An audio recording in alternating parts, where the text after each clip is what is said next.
everyone, and welcome to the final session of the 2nd of February Health Tech Track. It's an absolute pleasure to have you all here, and we will be talking around turning pharma into digital-first organizations. So to kick us off, I'm going to hand you straight over to the moderator, Catherine. Don't forget to put your questions in the Q&A, and as always, we will try and get to as many of them as possible. So Catherine, over to you.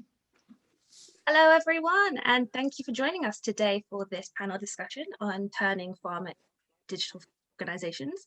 My name is Catherine Longworth, and I'm the web editor for online news publication pharmaforum.com. So thrilled to be here today. I've got a great lineup of speakers. Joining me is Rajni Aneja, the head of digital strategy at Sanofi, Josh Raisman, the vice president of Pfizer's Digital Innovation Lab, and David Christie, head of digital strategy at CSL Behring. So thank you all for being here. Before we dive into the discussion, maybe we'll just take a brief moment to go around the panel and just get a bit of background about you all and the work that you're currently focusing on. Maybe we could start with Rajni.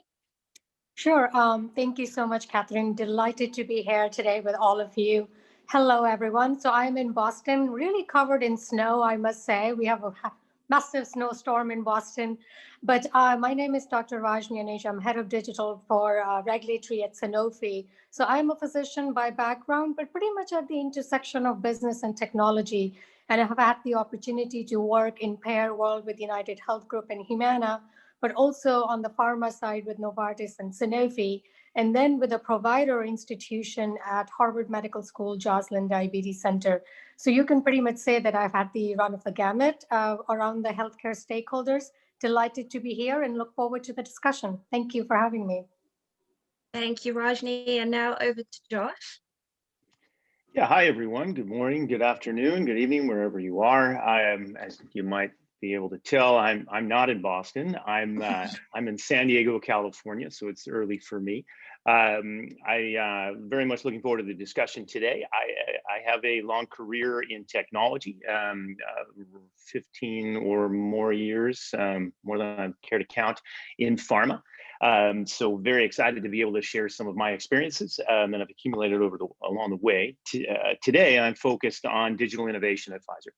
So we're part of the digital organization, but we look across Pfizer's entire operation for opportunities to expand our drug discovery capabilities, accelerate our drug development capabilities, and overall look for ways to enhance patient outcomes using digital tools. And if we can do so along the way, making the work that we do as colleagues at Pfizer faster and easier.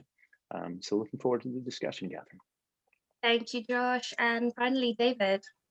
Hi, good morning, good afternoon, everyone, good evening. Yes, my name is David Christie. I work at CSL Behring. CSL is a company that makes predominantly plasma-based products. And I've been in the industry for quite a few years in different roles, mainly in IT roles. So, you know, Rajni's gamut there is terrific to hear.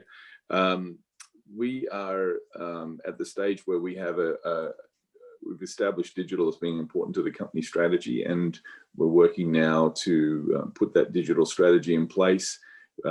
Recently, we've as a company established a Chief Digital Information Officer role that's now reporting to the CEO.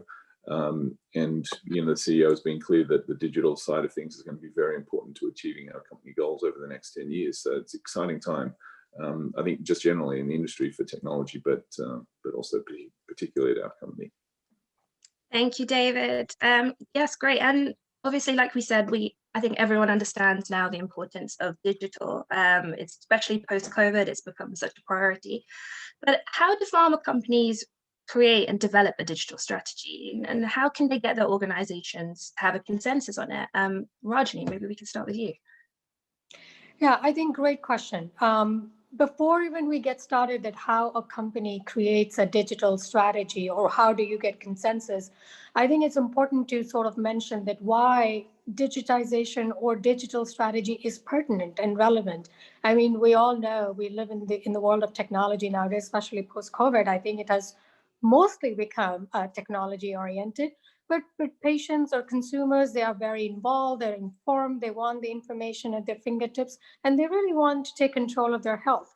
But we also have to think about new, unusual players. When I say that, I've been around the gamut, but if you look at it, unusual players like Walmart, like pharmacy chain, Googles of the world, they're all playing in the healthcare space, either with analytics or with other services. And then there are disruptive business models, new ways of thinking about digital, especially in healthcare, like digital therapeutics, like virtual healthcare. And especially in the United States, if you look at it, there is a huge focus, or maybe probably around the world, around value of delivering healthcare as compared to volume. Like, how many patients do you see in a day? I mean, it's very relevant to me as a physician, but what value am I providing to them? And then what kind of data I'm using, and then enabling it with digital. So I think all these nuances are now bringing the focus, as David mentioned, that how digital has become important to the organization, to the executive team, to the board, the CEO. And now people have important dedicated roles like chief digital officers. Sanofi certainly has one. But why do we need it, or how do you build it? The first thing to build around it is, like I always say, that make sure that your ECN is, or executive team is, committed to it. Make sure it's not a window dressing. You have funding, you have resources, and then you are picking and choosing where do you want to make big bets. What problems? How are you capturing the value? What problems are you trying to solve? And who are you going to benefit at the end of the day through these interventions, whether they are providers, whether they are patients, but you have to have that. And then choose one or two or three flagship initiatives. It's good to be entrepreneurial. I mean, specifically in healthcare, you will see a lot of wildflower blooming approach, multiple initiatives going on, but some lack of clarity, some lack of focus.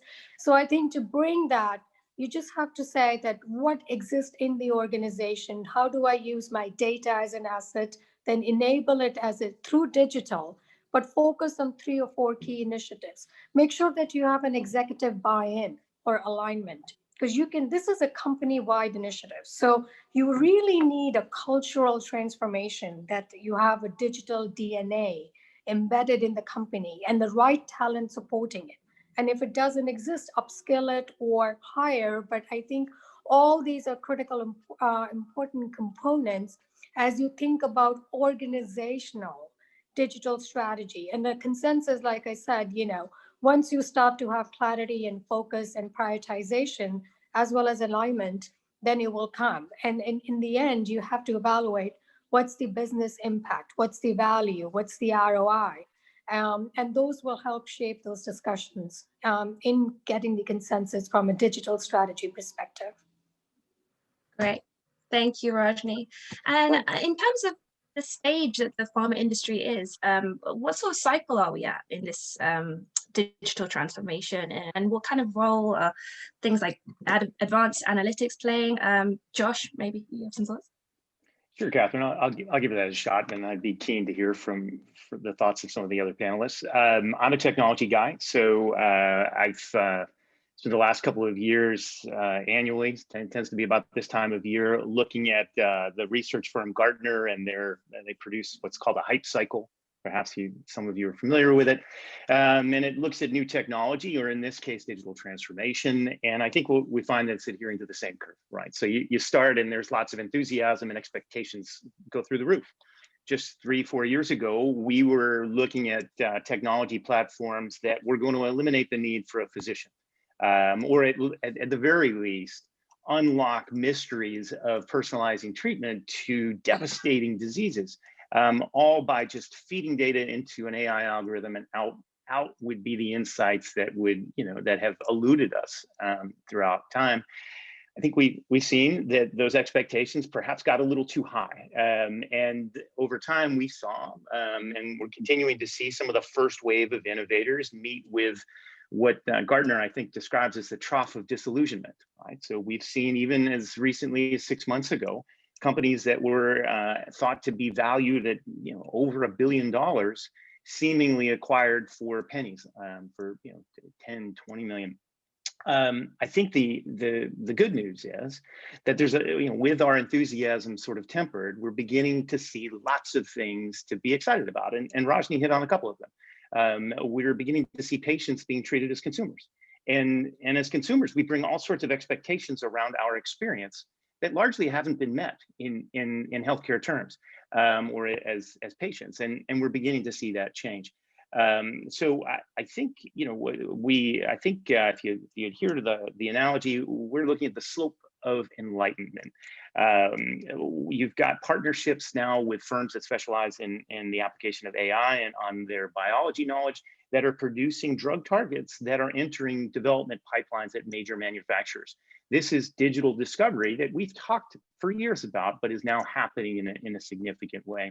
We're seeing novel data sharing models power things such as what Rajni just laid out in terms of enabling a shift from volume to value and really understanding at a very detailed level what a patient's experience is on a therapy and what outcomes are resulting and across a broad array of measures.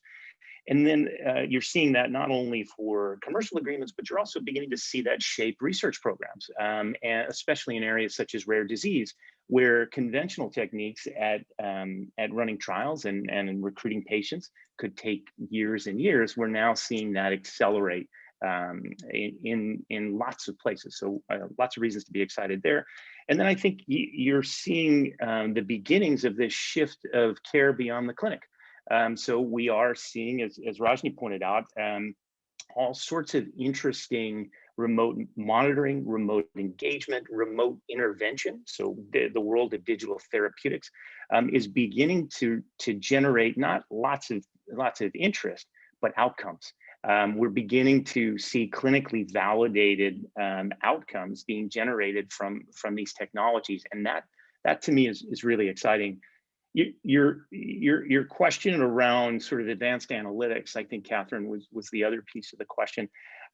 For a data guy, for an analytics guy, and I can say that now because I've worked more years than I can count. Largely in producing insights to allow organizations to make decisions. And the focus was on data that was largely generated by pharmaceutical manufacturers. But increasingly, we're able to broaden, with the digitization of healthcare, we're able to broaden the scope of the data that we look at. And we're also looking at it not just as isolated entities, but in partnership across the ecosystems, whether it's in conjunction with regulators, payers, providers. And we're able to generate not only insights on a page and a dashboard, but what I was describing at some point is analytics in vivo. This idea that we can take data, applying algorithms to it, some of the most advanced algorithms, and drive decision making that correlate to outcomes in the real world. I think that's really exciting, and we've seen that as consumers in all sorts of places. But it's finally coming to healthcare in a way that I think is more meaningful than ever before, certainly with lots of upside. I think we're just at the very beginnings of this slope of enlightenment. Thank you, Josh.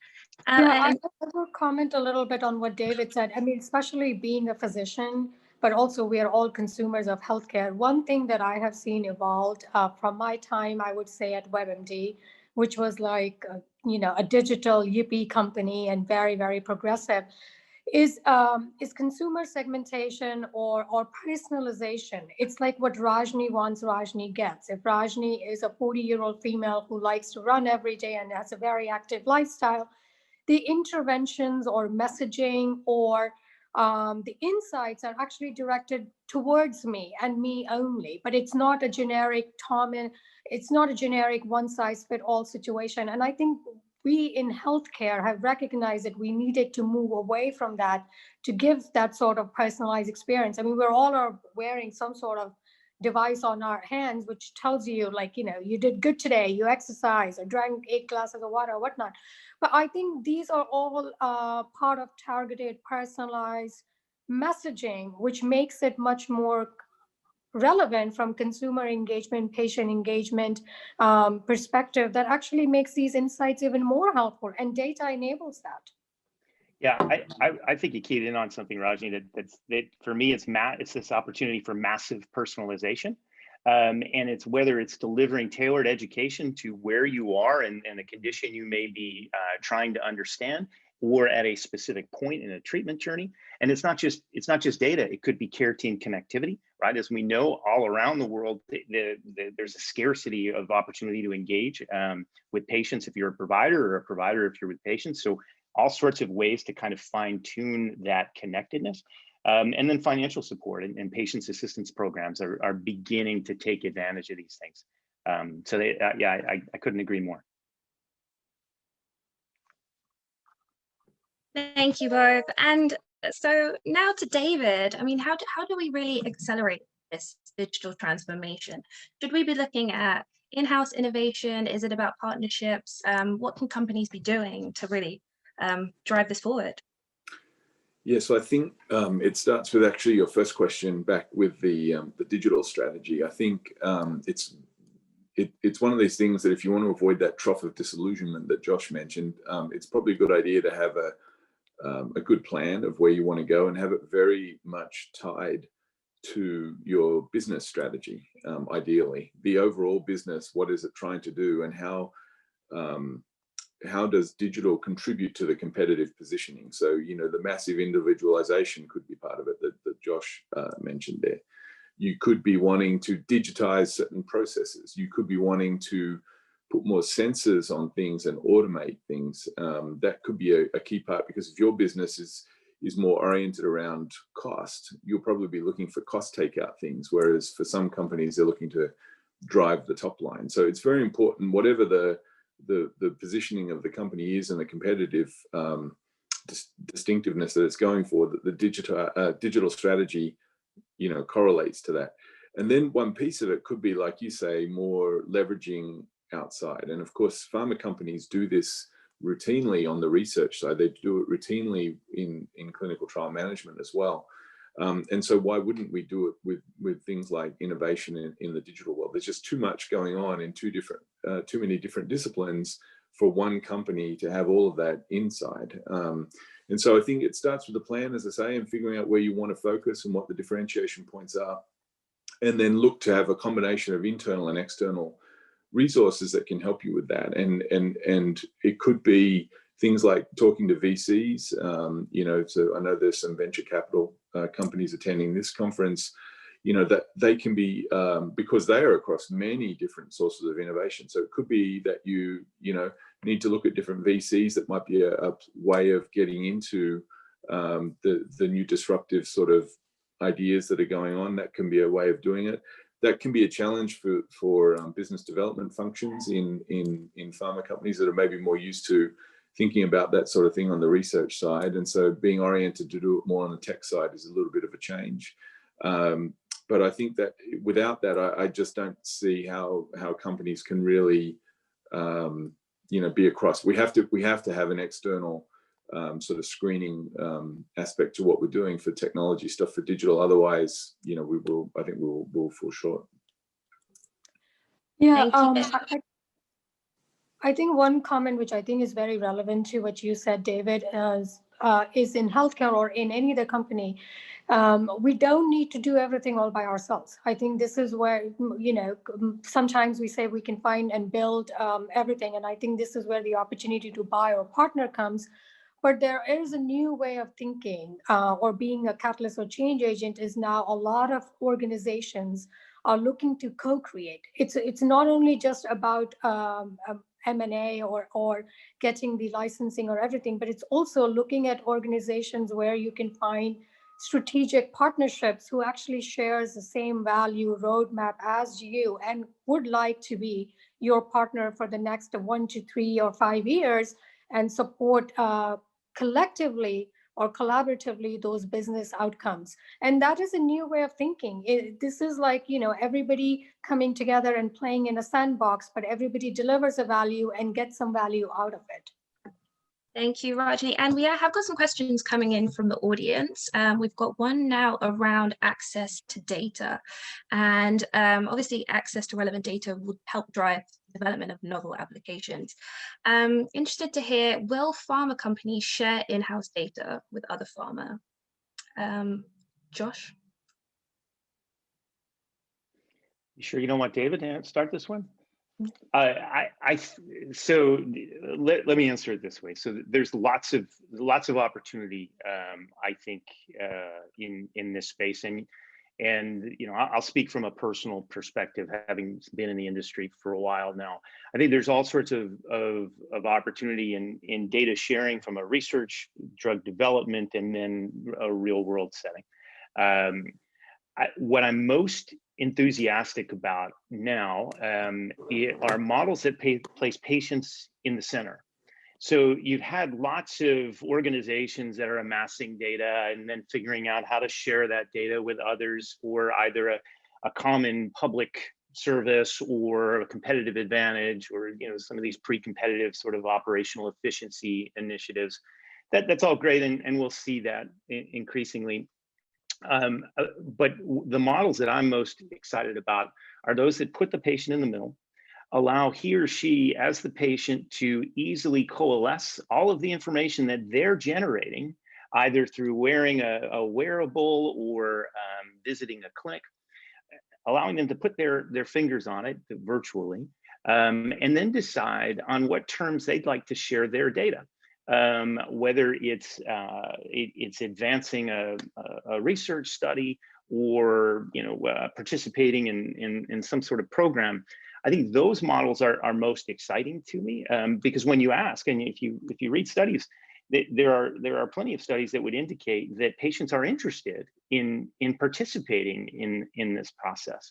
And I think that's probably the most exciting piece of the data sort of sharing puzzle, is that the emergence of some of these models, and really putting the patient as the agent around his or her data, and under what terms they'll share it with. I think we're going to see some really interesting results, but I think it's still early days. Thank you, Josh.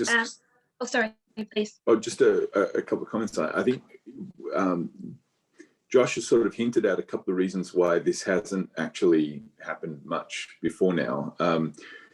One is, I think, cultures in big pharma tend to be somewhat, let's say, conservative and wedded to existing ways of doing things. I think, more competitive pressures in the last few years is changing that, but I think that's the heritage. And also a GXP culture, I think, inhibits it a little bit too. We have to kind of differentiate from systems that are very important to get right and very important to manage, anything to do with manufacturing, anything to do with clinical studies and all this sort of thing.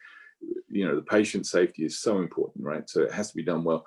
And yet we also have to be good at experimentation and trying new things. And the question is asking about sharing data and all this sort of stuff.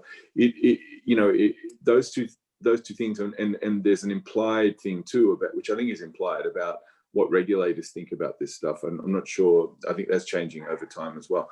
But we have to be, I think we have to, at least I know within my own IT group, we have to be able to do both. We have to be able to manage core systems that need to be absolutely ticked and tied, auditable at any time, all this thing. And we have to be good at the experimentation to be able to do that patient customization, individualization, be able to link into other sets of data. I think that's important.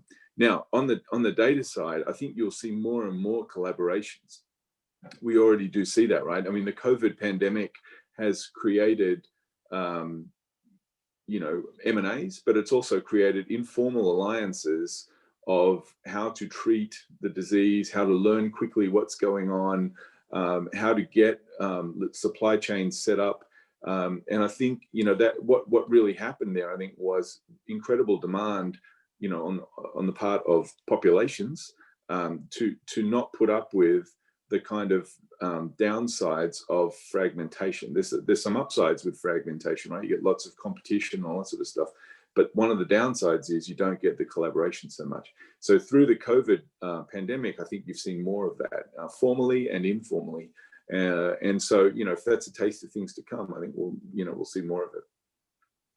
Yeah, and David, building on your point, I would like the group I'll encourage the group to read something that just came out.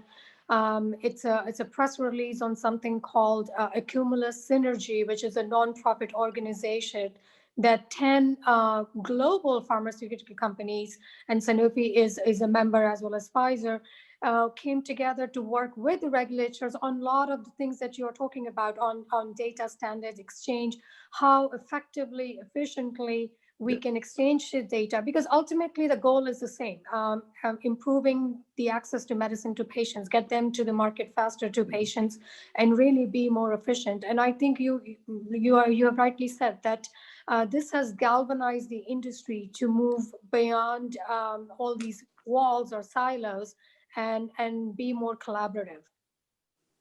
Great, thank you. And it's really important, I think, you've all touched on it, about the mindset and how everyone has to get on board and be committed to this. But how do you change mindset within an organization? You come across some obstacles. What are some of the key things that you need to focus on? Josh?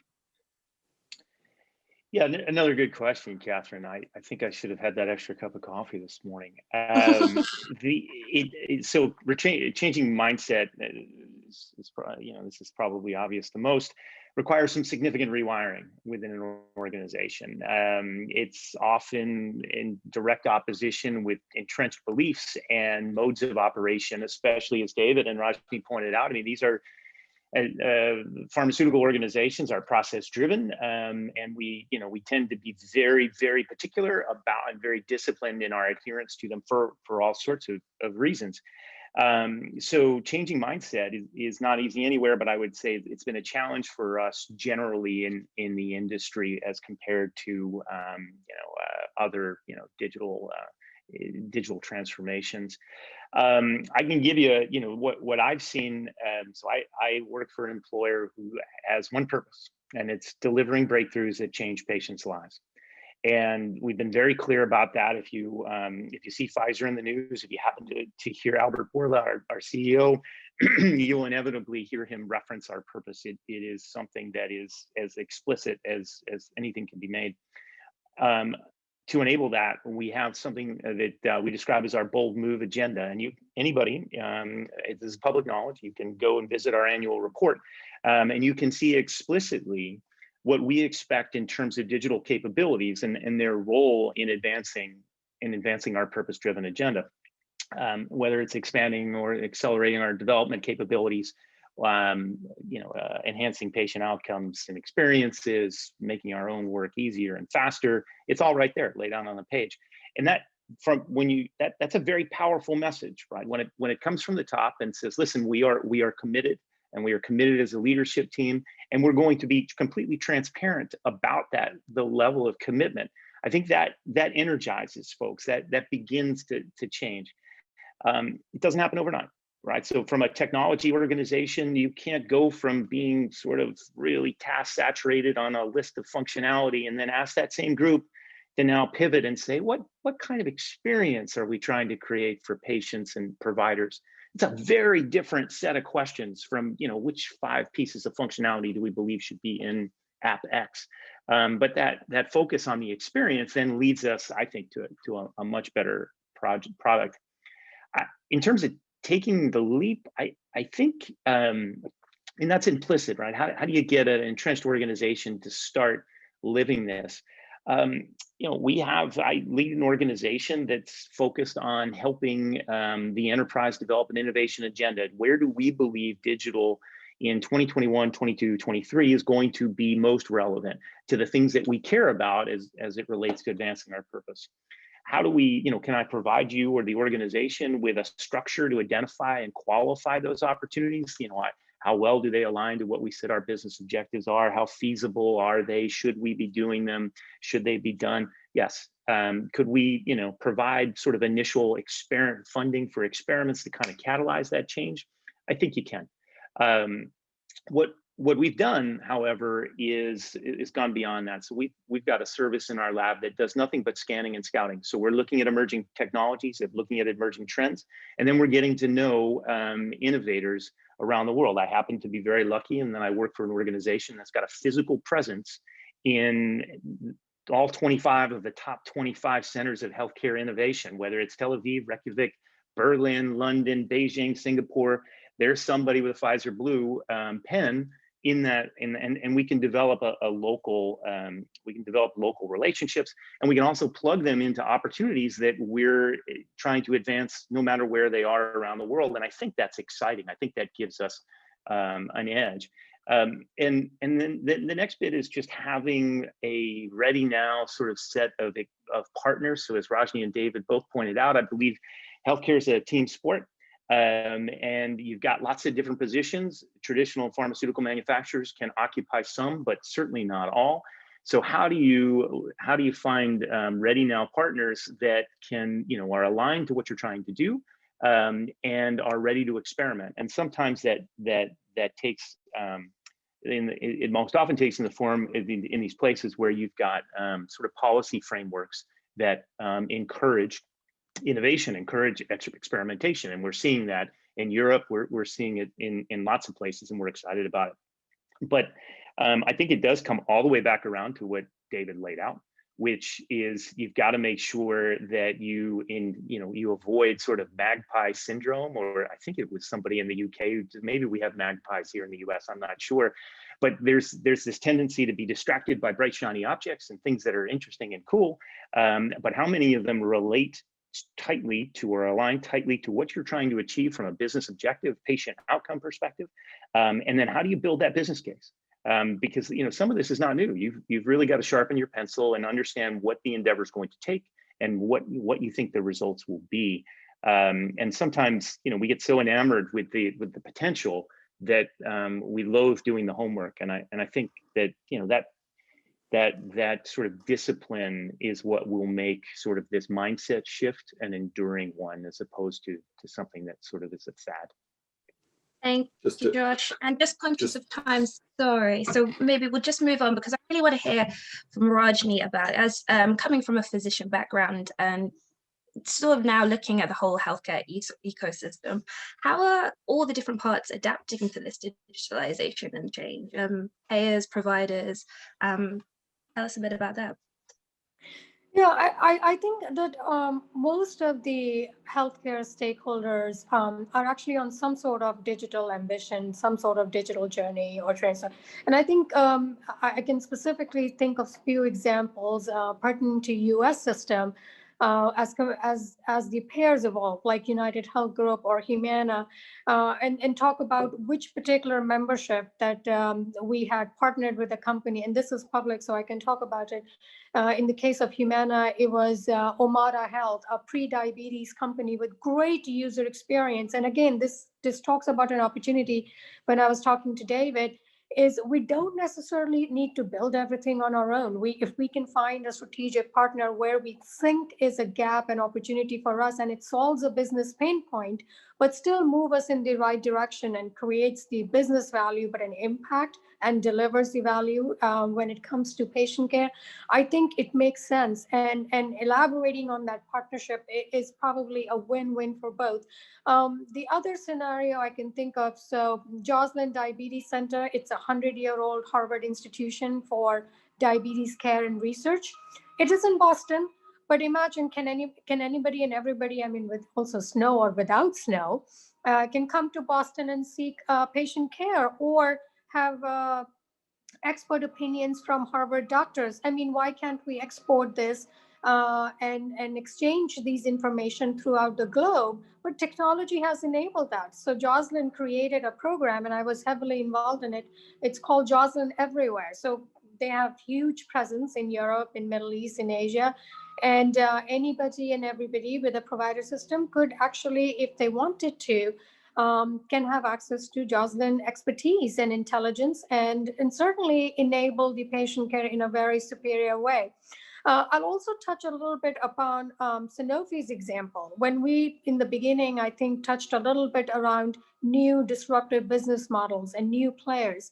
I mean, think about it, digital therapeutics, probably 9-10 years ago, nobody knew what it even meant. I mean, we had no idea. And now we have clinical conditions, but now they're supplemented with an app. And similar example, like Happify.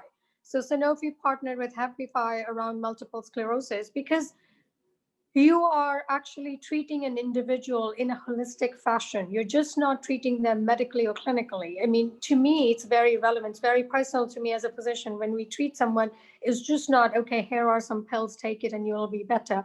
It's holistic that, if it's psychological, can we help with that? If it's mental, can we help with that?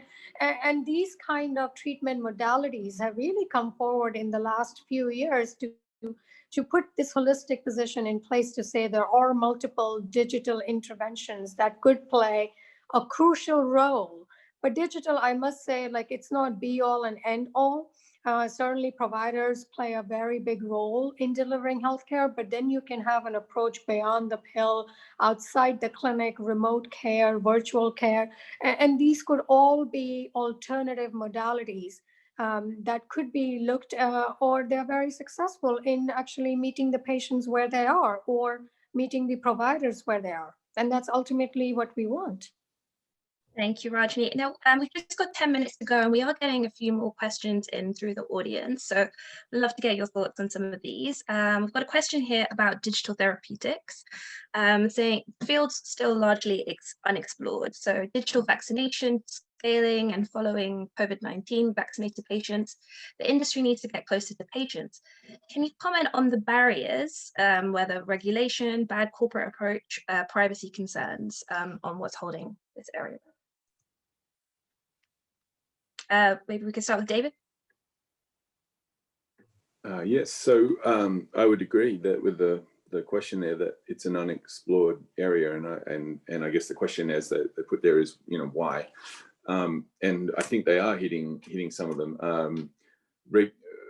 Although, as I say, I think this is changing somewhat rapidly. So, you know, all the things that Rajni just said there, I would say we're at a point now where, you know, these different sort of apps and whatever are out there, and there are examples of these, and, you know, combination products that are substantial. I don't think regulators are really against that. They may struggle sometimes with understanding how to evaluate things, but that's on us to sort of figure out ways that can show the you know, the value of the combination and have that come through. So privacy, I think, is something that's changing. I think we are making a transition as an industry from one that never really wanted anything to do with individual patients. I can remember when I first started in the industry, and I would ask questions like that, and the answer was no. We just want to talk to doctors. We don't want to get in the way of the doctor-patient relationship. And that mindset has changed over the last, you know, X number of years, to the point where I think it's possible for everyone to participate in making the patient, or giving the patient, the best experience, so that they can either, you know, return to health or at least manage their illness. So privacy, you know, it is a bit complex because you've got different regulations in different countries that you have to observe. I personally haven't found that to be a disqualifier. It's certainly something that you need to take into account. So what I would expect to give the short answer to the question is that the digital therapeutics will get more and more explored, because I think more companies will see it as a way of adding value to the molecules. The molecules on their own are very, very good and represent terrific scientific advances. And when you add other things around it, services and devices and such, you create even more value for the patient. So I think this will happen more and more. Why isn't, in addition to the things that were asked in the question, I think another reason why we haven't done it as much is there's been a bit of skepticism about the value. Everyone's clear that there's additional cost, but will there be additional value? And I think that's sort of held us back, because there's been a bit of tentativeness about going for it. But I think that is part of the mindset shift that we're seeing now, and we've talked about it during the call. Thank you, David. And we have another question here around, does Pharma see itself as a partner with some of these new players that are emerging, such as retail pharmacies? Rajni.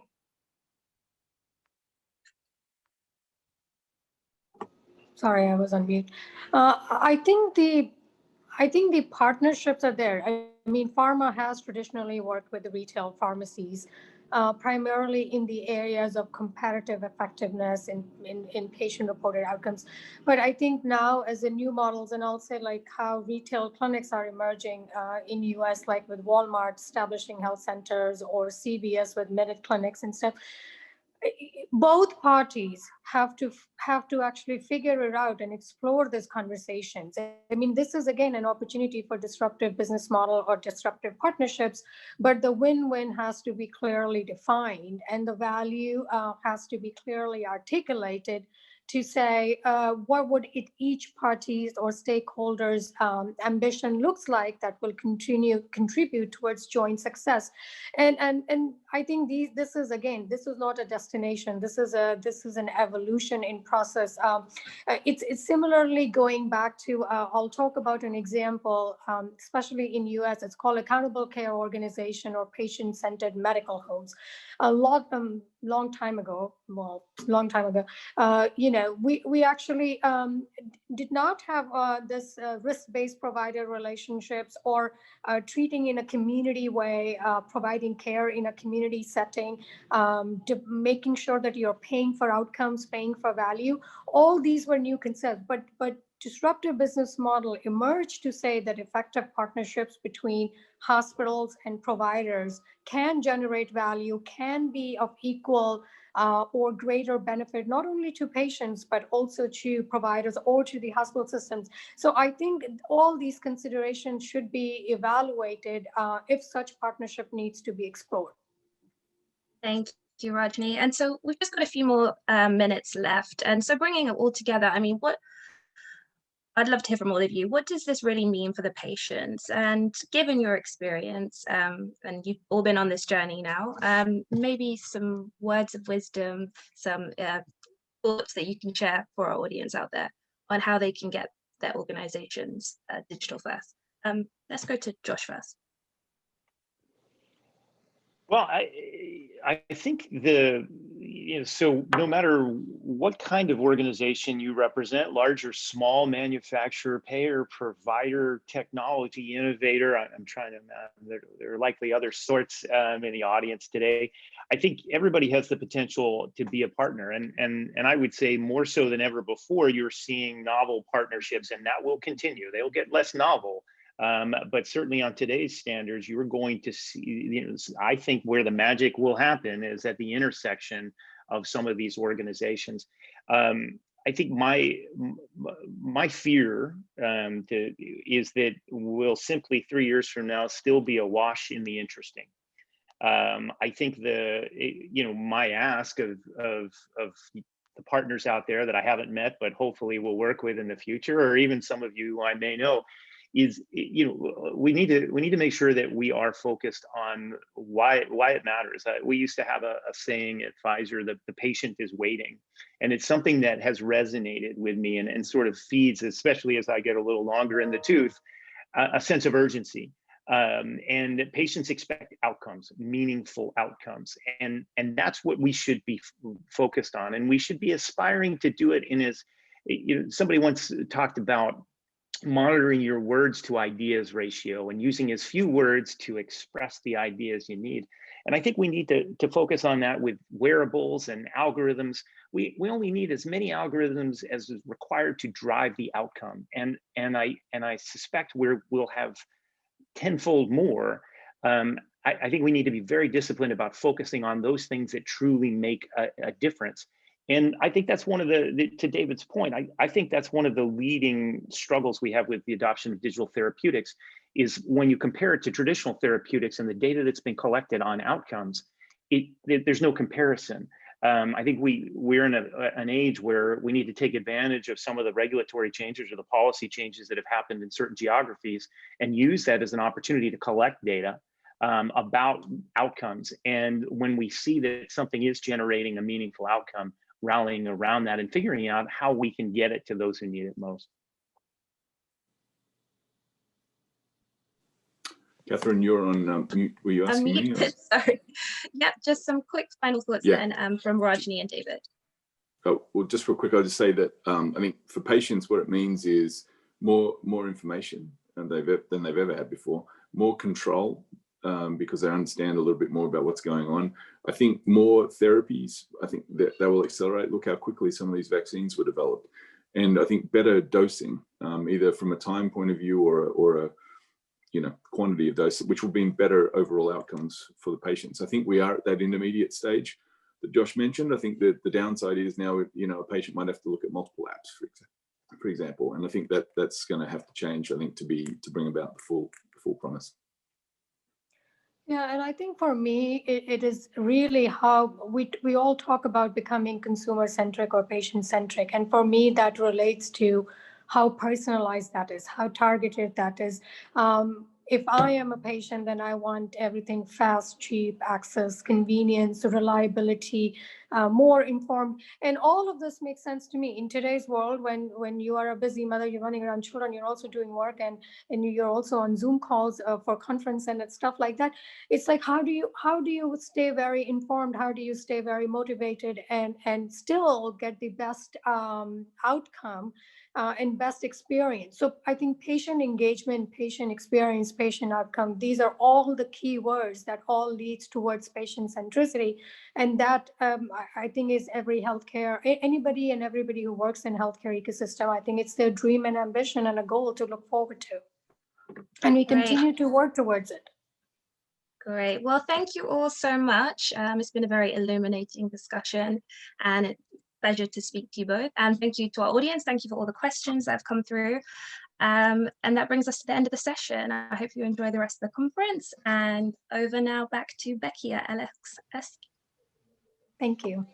Thanks so much, everyone. Thank you, Catherine, and thank you to all of the panelists for what was a really fascinating discussion. 45 minutes is never enough, but hopefully it's given everyone watching some food for thought. I do encourage you once again to reach out to not only the panelists that we've just had on our session, but to also everyone that is attending and is speaking throughout the platform, because it really is all about making connections. So that's not only the end of the session, it's the end of the content for today, and I hope everyone's enjoyed it. But that's not to say that you have to log off of the platform. We have people joining us from all over the globe. So the US is just waking up, depending on where you are, or they're certainly getting their morning coffee. So reach out to our US colleagues and get chatting to them.